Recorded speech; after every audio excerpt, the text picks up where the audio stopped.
Tabahu.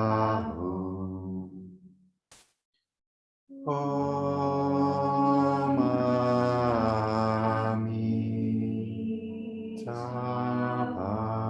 Amitabhahu. Om Amitabhahu.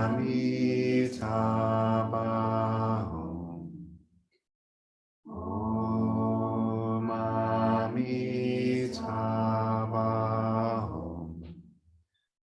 Om Amitabhahu.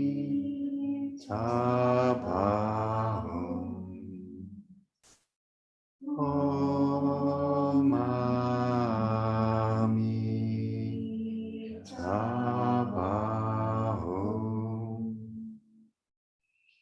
Om Amitabhahu.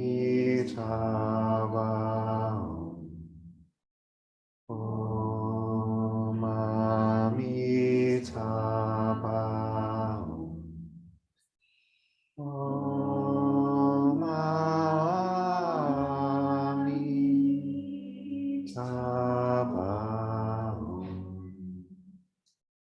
Om Amitabhahu.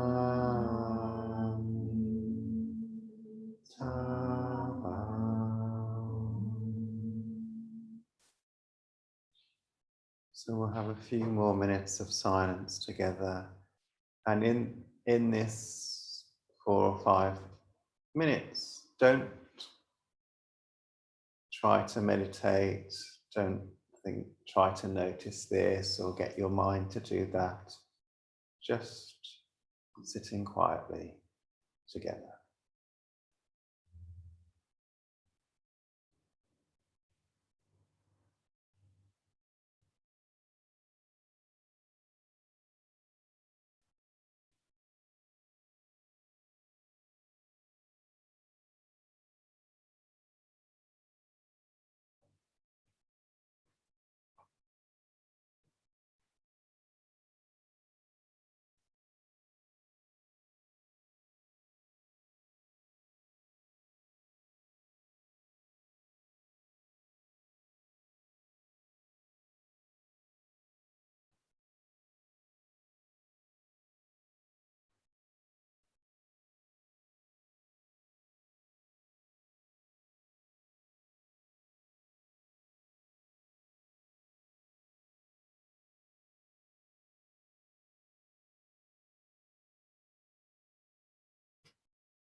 Please repeat after me.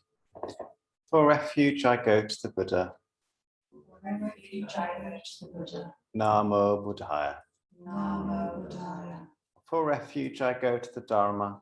For refuge, I go to the Dharma. Namo Dhammaya. Namo Dhammaya. For refuge, I go to the Sangha.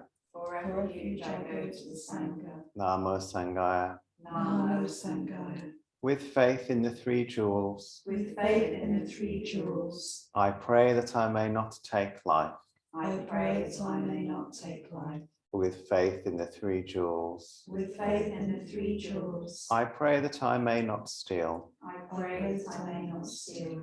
With faith in the three jewels, With faith in the three jewels, I pray that I may not fall into sexual misconduct. I pray that I may not fall into sexual misconduct. With faith in the three jewels, With faith in the three jewels, I pray that I may not fall into wrong speech. I pray that I may not fall into wrong speech. With faith in the three jewels, With faith in the three jewels, I pray that I may avoid intoxication. I pray that I may avoid intoxication.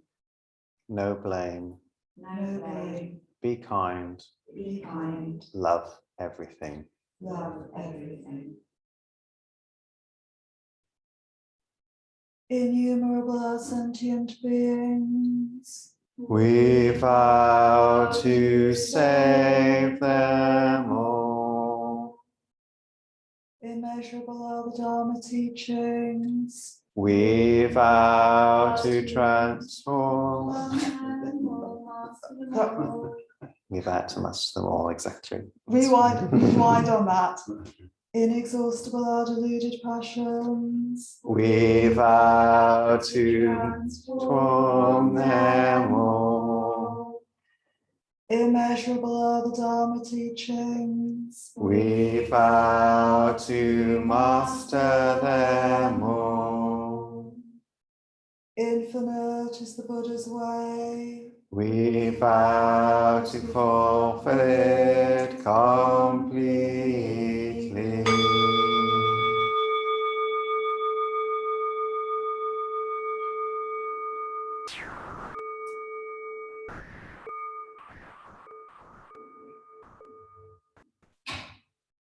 I nearly did it wrong twice there.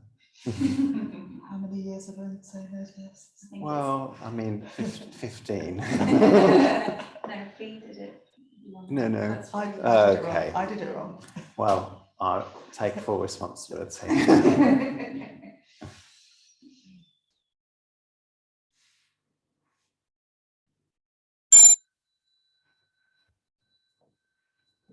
So we're going to do some bowing, so make sure you've got some space in front of you. If you want to join in, we'll bow all the way to the floor.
Oh, that's loud. Ooh, ringing in my ears. Ooh.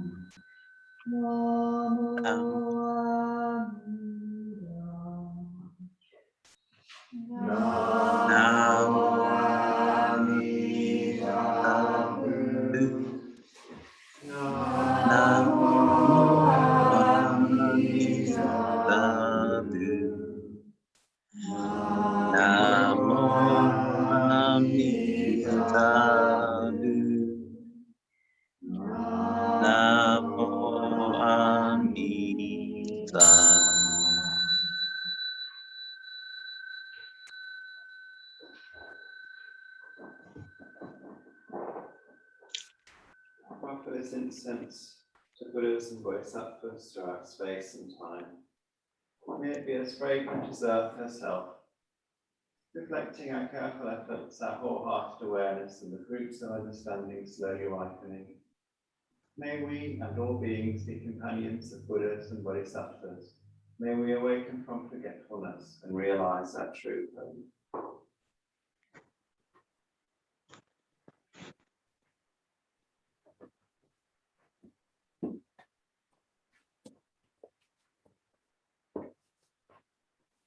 So we're back to each other.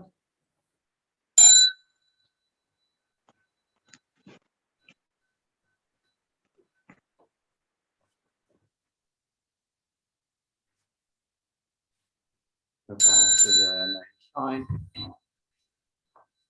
Make sure our seats are tidy. Back to our seats. And then we'll recite the closing verse together, which you can find on the little piece of paper on the top of one of the pages, I think. Closing verse is on the top. That's it. Blessed by Amitabha's light, may we care for all living things and the whole earth. Namo Mitabu, thank you. You're very welcome to stay for a cup of tea. I'll say that to these guys. Namo Mitabu. You need some caffeine. Not this time. No, no. Very nice.